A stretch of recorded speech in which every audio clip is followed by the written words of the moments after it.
Hey there, second grade friends.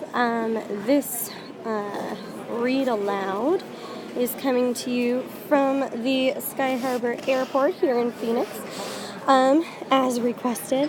So today we are starting the book Bernard the Brave, and this is for chapter 1. Okay, so before we start, so a few things you need to know. First of all, this is not the first Bianca and Bernard story. It's actually part of a series, and they are all really, really great. So we're kind of jumping into the middle of their lives. But this is more about Bernard than Bianca and Bernard. The second thing you need to know is that Bianca and Bernard are mice. So we are looking at their life, at life from their point of view, which is, small and on the floor. So as you're listening, really try to imagine what it's like to be Bernard as a mouse looking up at all of these humans. And finally, there's 2 movies that were made about Bianca and Bernard. They're called The Rescuers and The Rescuers Down Under. They were some of my favorite movies when I was a kid. So if you really like this story, those are a couple you could definitely check out, and it won't ruin the read aloud for you. So now, I want you to pause the video while you go get either a notebook or a piece of paper and something to write with, and start the video again when you're ready to continue. Alright, so here you have an example of what you should do with your paper. So what I did is I folded it in half. I folded the paper right along the middle here, and so that I could draw my nice, neat line. I wrote the title of the book, Bernard the Brave, and then you would write chapter, and of course this is chapter 1, so you would put a chapter 1 there. And then we've been working on summarizing, so I put on one half, somebody wanted, but, so, then. And on the other half, I put interesting new words. So if you hear a word, or you hear me use a synonym for a word as I'm reading, feel free to write it in this nice little space. And then finally is a place for predictions and questions. Just like when I'm reading aloud in class, I'm going to stop every so often and ask a question or ask you to make a prediction. And since you don't have a partner there, unless you're working with a sibling or your parent, then you can write it down in this nice little box. You, of course, can write any questions you have in addition to what I pause and talk to you about. Finally, stay tuned for the end of this video for some extra questions to test your listening skills. So let's get started. Alright, so we are going to start Bernard the Brave. The first chapter is called How It All Began. So make sure you stop the video when you hear an interesting thought or idea, or you're ready to make a prediction. So I'm just going to read and do some explaining. It is up to you to stop when you hear something you want to jot down or make a prediction or you have a question about. And then continue when you are done writing your thought down. Alright. How it all began. It may be remembered that at the end of Miss Bianca and the Bridesmaid, the author said that was the last tale of Bernard and Miss Bianca and the Mouse Prisoners Aid Society. And so it was. This story is about Bernard on his own, for surely his unexampled bravery deserves a book to itself. What do you suppose the author means right there? His unexampled bravery deserves a book to itself. Bernard had no idea he was going to be so exceptionally brave. It just happened soon after Miss Bianca told him she was going to be away for 3 weeks. I wonder what being brave and Miss Bianca being gone have to do with one another. I wonder if that relates to something. Do the 2 of them have anything to do with one another? Does Miss Bianca being around mean that Bernard isn't brave? I have a lot of questions. If you're having questions, pause the video and jot some down. They had been sitting together as they always did between 5 and 7 in the evening, in the little pleasure ground surrounding Miss Bianca's porcelain pagoda. 'Twas a charming spot indeed, with gay flower beds bordering a Venetian glass fountain, swing seats to sit on, and for recreation, a little light seesaw. So the author just tried to paint a picture in my mind of what this little area in Bianca and Bernard's home might look like there's no picture. So they're trying to paint one in my head using words. A few Japanese parasols of the sort that's stuck into ices, so if you've ever seen a drink that has a little umbrella in it, those are called Japanese parasols, merely added color, for since the whole desirable property was situated in the embassy schoolroom, there was never any fear of too much sun or a passing shower. So an embassy is a building. It's a building that stands for a country in another country. So the United States might have an embassy building over in France or Spain or China, and so it's where the United States citizens that are visiting that country can turn to if they need help or they've lost their passport or any number of things. And the people that live in the embassy or represent the United States in those other countries are called ambassadors. And it's a huge honor to be an ambassador. It's a very, very important role. So ambassadors would be a very good word to write down. That word is ambassador.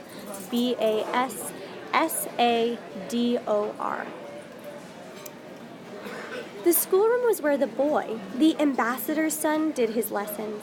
And how many happy, useful hours had Miss Bianca passed there, sitting on his shoulder to help him with his geography or history or mathematics.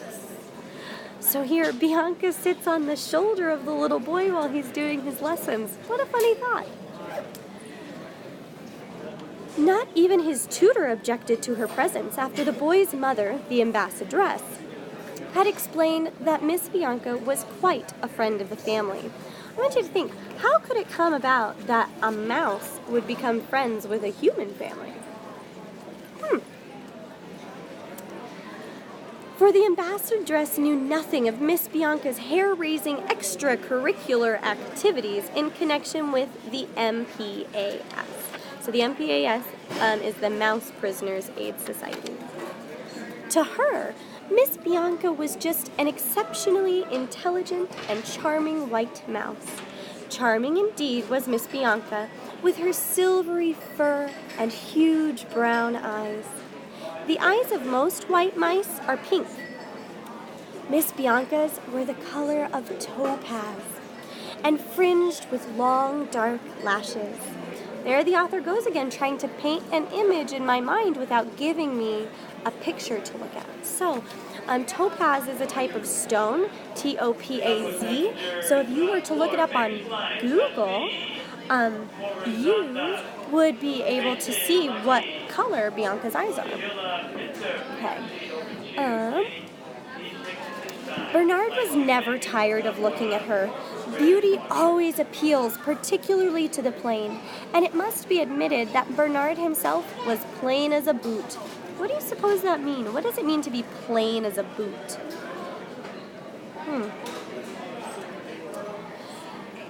Though very powerfully built, and with particularly strong, though short and stubby whiskers, he would have been quite content to just sit there in the garden looking at Bianca all evening. Only she had something on her mind. How do you suppose Bernard knows that Miss Bianca has something on her mind? How might she be behaving to make him know that something's going on inside? For not several weeks now had the boy done his lessons, so he hadn't been going to school. He had mumps with complications. So mumps is an illness. It's a virus. We really don't see mumps anymore because there was a vaccine made for it. And so most babies get a vaccine so that they won't get mumps.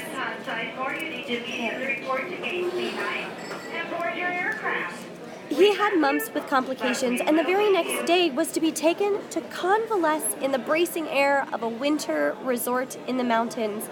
And it was this news Miss Bianca had to break. I heard an interesting word, which was convalesce. Convalesce,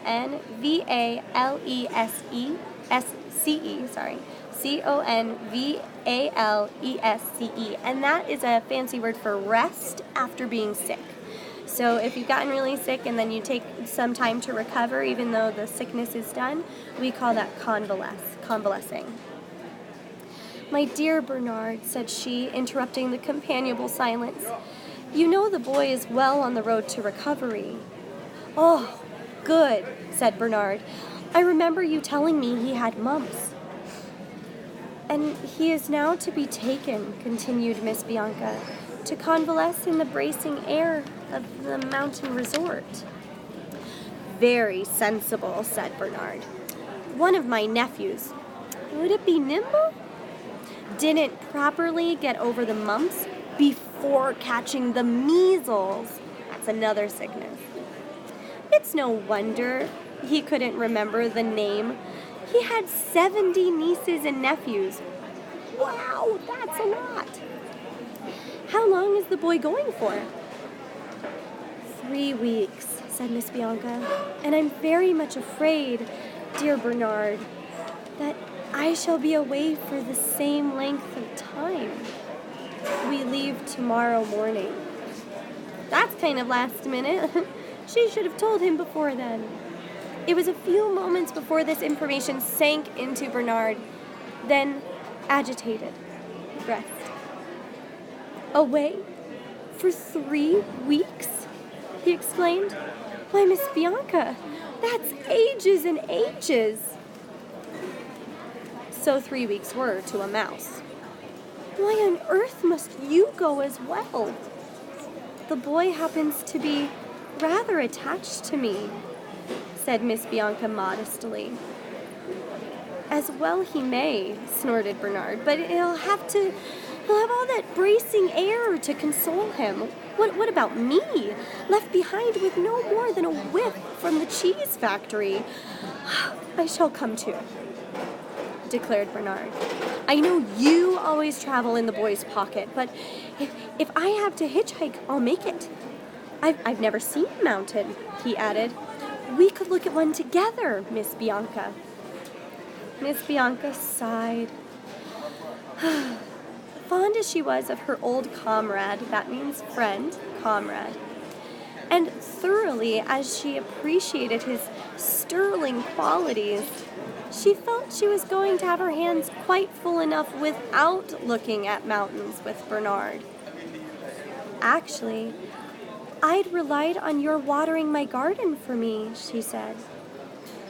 Though it was November, owing to the practically hothouse conditions in the schoolroom, Miss Bianca's flowers bloomed all year round, but of course needed a great deal of watering. So because the flowers are inside, they need a little extra love. "Albert Footman will see to that," said Bernard.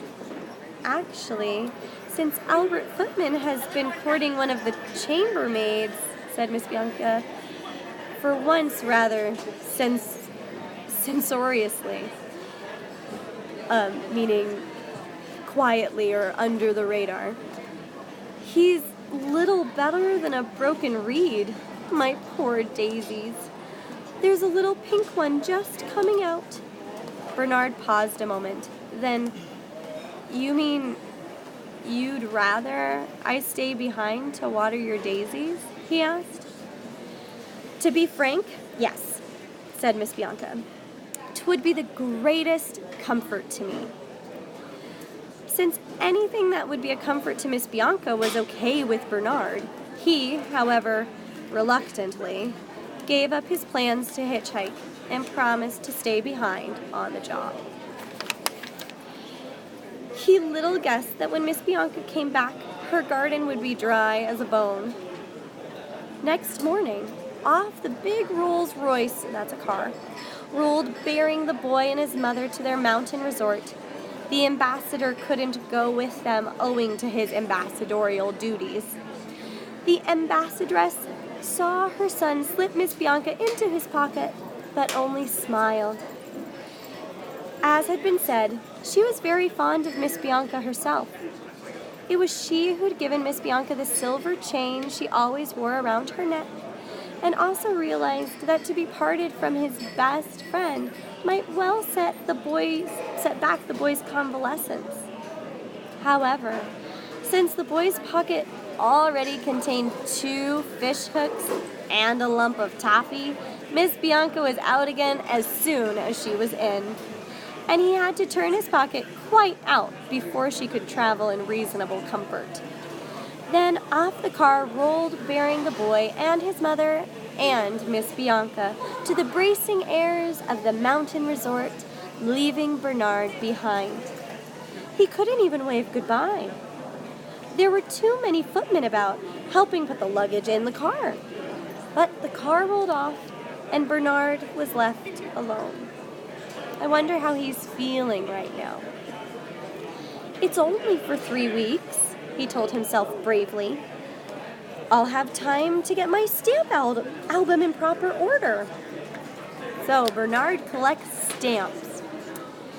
It was only for 3 weeks. The mornings were all right.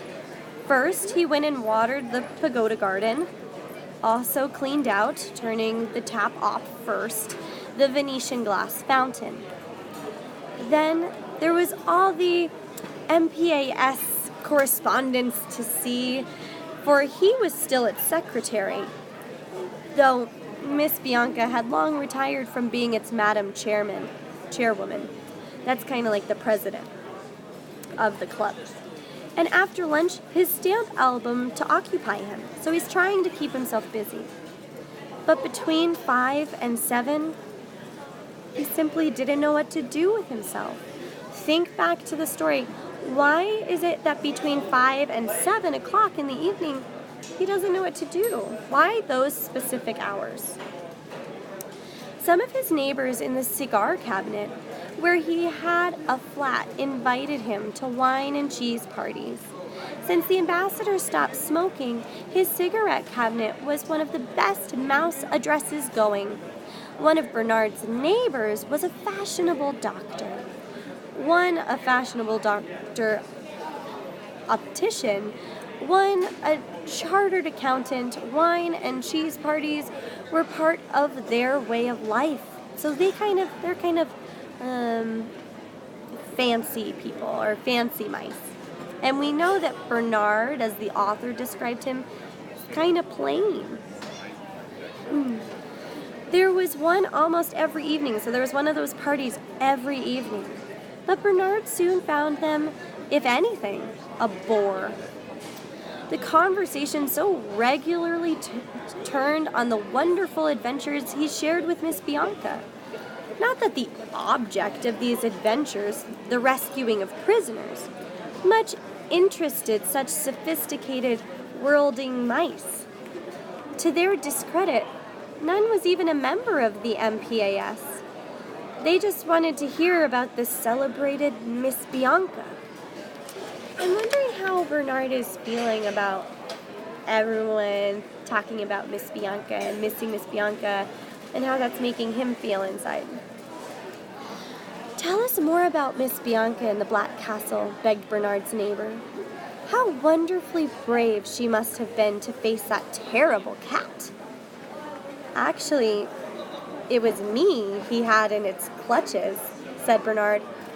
Really? But tell us about Miss Bianca in the Diamond Palace, pressed Bernard's neighbors. Wasn't it quite heroic of her to face those mechanical ladies in waiting?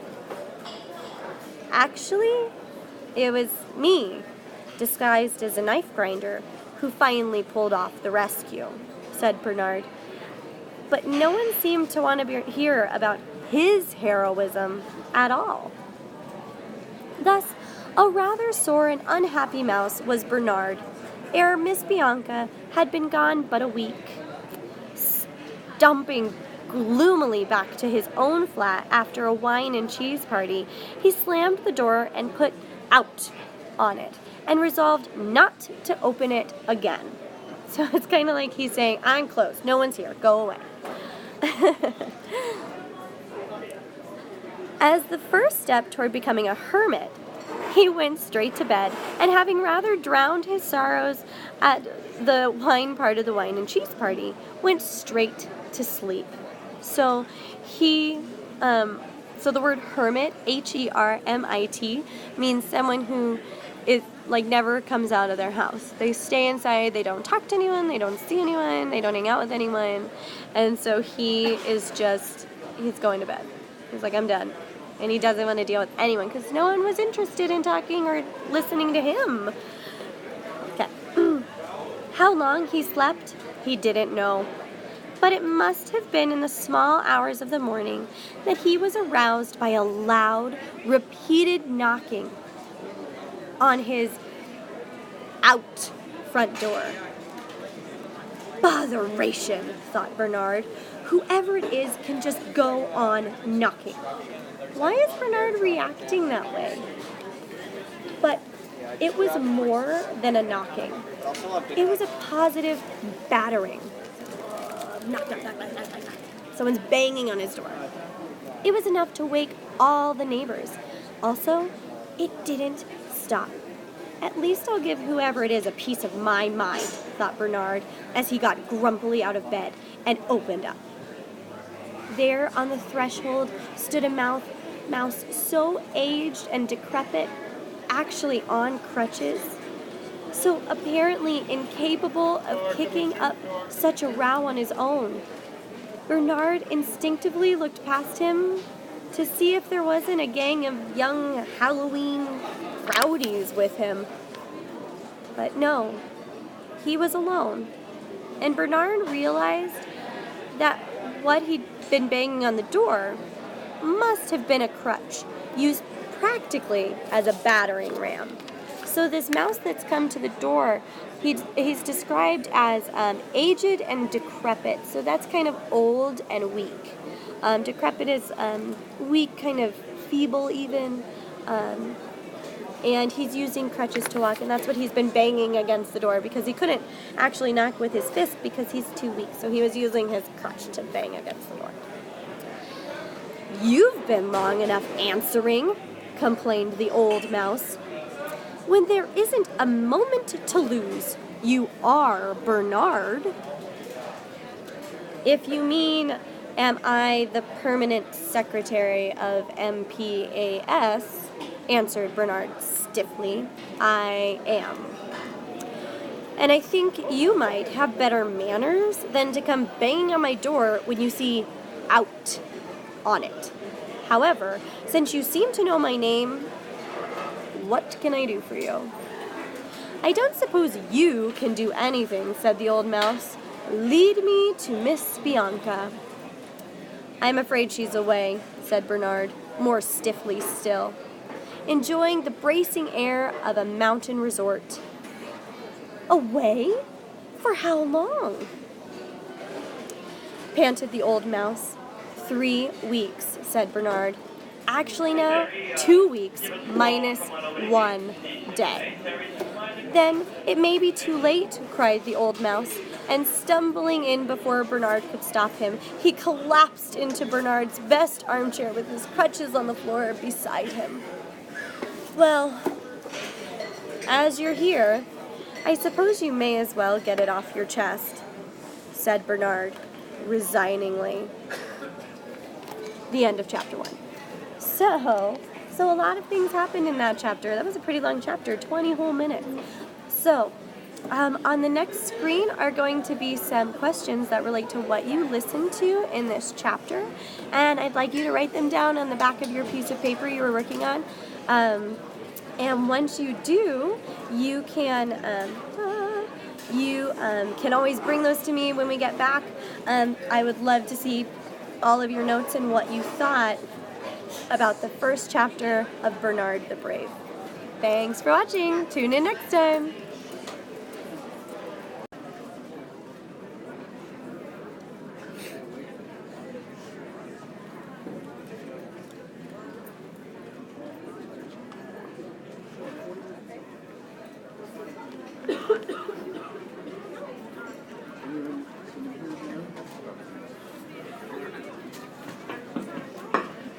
Attention, the boarding